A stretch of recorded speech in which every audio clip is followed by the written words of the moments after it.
off the field was really a disappointing loss.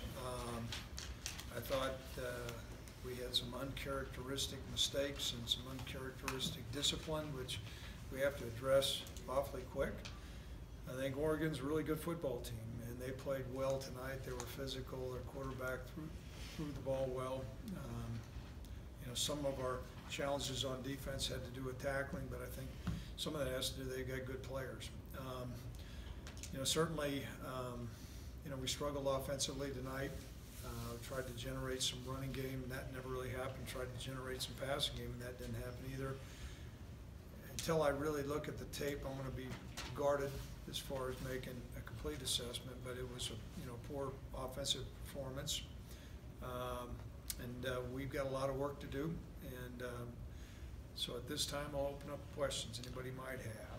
I know it's, you know, like you mentioned, just a lot of shortcomings tonight, but what about what was most disappointing? Was it the offense, the defense that you mentioned, the discipline kind of things, the unsportsmanlike? What was the most disappointing for you in this one? You know, that's one of the things that we've always prided ourselves. I prided myself as a head football coach, and so to have the you know, the personal fouls, the unsportsmanlike conduct. I didn't see some of them, but I got the, you know, I got the report from the officials. You know, we've got to address that, and that's got to be addressed really quickly. And I take responsibility. I take responsibility for everything that happened tonight, but I really pointedly take responsibility for that undiscipline, and that's not been part of it. And that's got to get addressed, and it will get addressed really fast. Coach, with, you know, Josh being out there and taking some hits and stuff, I guess, how do you kind of toe that line of knowing when to, you know, kind of pull the trigger on getting Nick in there as the game got away? Well, what you find is there's a lot of starters that are out there, and so it's, you know, if you're going to be competitive, you're going to go out there and compete as much as you can. There came a point, you know, the last series we pulled Josh. We had predetermined that was going to be his last series. So, but Andrew Ruinger was out there, Carl Granders, a lot of guys were out there.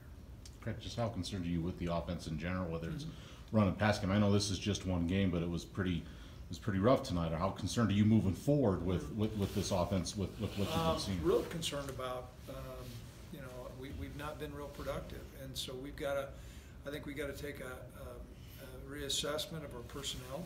I think we've got to kind of take a reassessment. We're not going to just radically change, but I think we got to take a reassessment and reevaluation of what things we can do, what guys can do certain things, and then execute those things.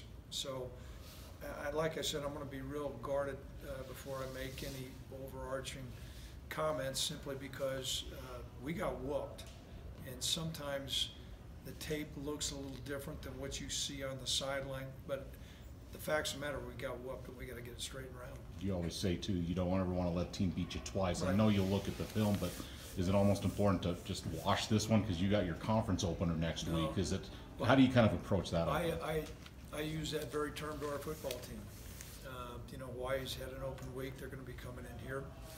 It's first conference game, and we can't not let a team beat us twice. But you know what I also know is when you're competitive, you got 24 hours, and when you win, you're going to celebrate it. When you lose, you know, you commiserate for 24 hours. We got to lick our wounds as coaches. We got to come in early tomorrow and grade the tape and come up with a better game plan and get ready for the University of Hawaii. We'll find out assessments of injuries and go from there. Coach, you mentioned Oregon is kind of a power program earlier in the week, and did you see on the field that kind of disparity between the type of the athlete that a power program like Oregon can get and the athlete that you have? Did you feel that there was a disparity on the field? I think it was well coached, and that team executed really well, and they have good players. And so I'll leave it at that. Coach Trey Wood's getting a few more carries tonight. I guess, you know, through 2 games with him on the field, what have you liked or seen from him? You know, he's not had a lot of weeks of practice at the running back position, so we're continuing to teach him more of the plays. And you know, I thought he ran hard tonight. We'll watch the tape. I didn't think that there was anything exceptional that was done, but I thought he did some good things. And from my standpoint, you know, he probably deserves some more opportunity to play a little bit more. Craig saw Drew taking most of the long snaps. Did he take all of them, or yeah, most? No, he took all of them.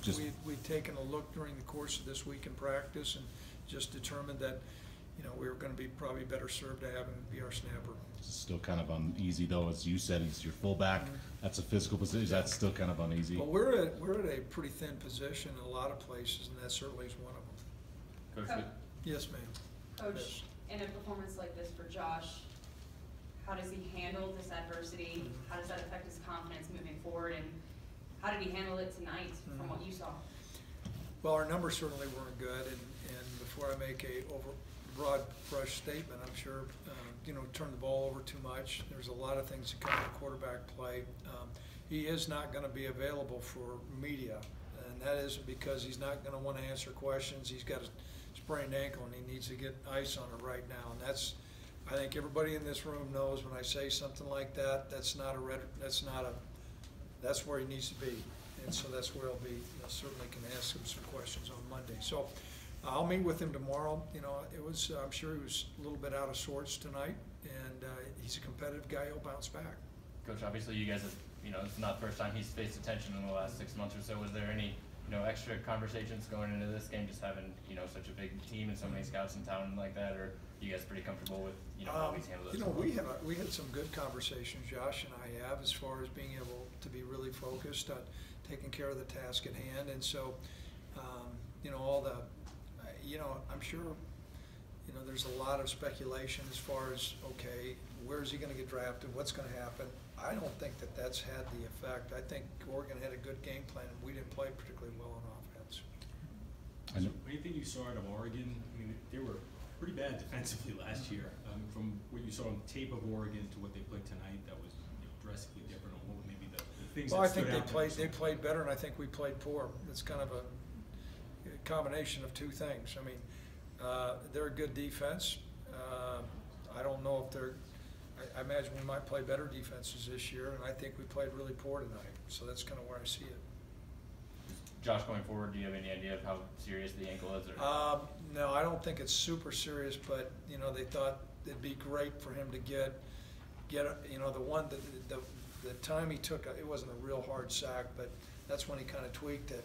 And so when we came off, RP came up to me, he's our head trainer, said, hey, coach, if it's great, we could get him in treatment right now and get some ice on that. You getting a sense, I know you'll assess the injuries tomorrow, Craig, but did you get a sense you got kind of beat up in this game physically or anything like that?